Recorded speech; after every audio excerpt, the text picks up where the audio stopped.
To enable free cam in Roblox. So hey guys, in this tutorial I'll be showing you how you can enable free cam in Roblox.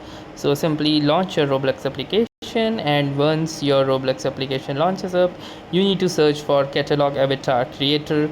As here you can see, this is the particular game or server, and now in this particular game you will need to simply click on this play icon, and you will basically need to join the catalog avatar creator.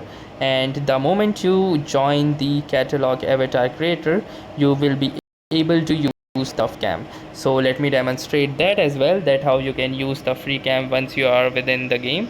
So as here you can see, we are successfully inside and we have successfully joined it as well.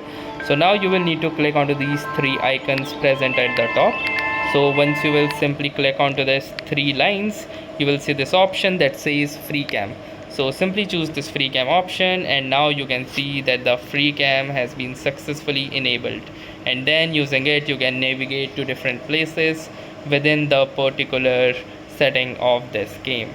So that's how you can enable free cam. Thanks for watching and have a nice day.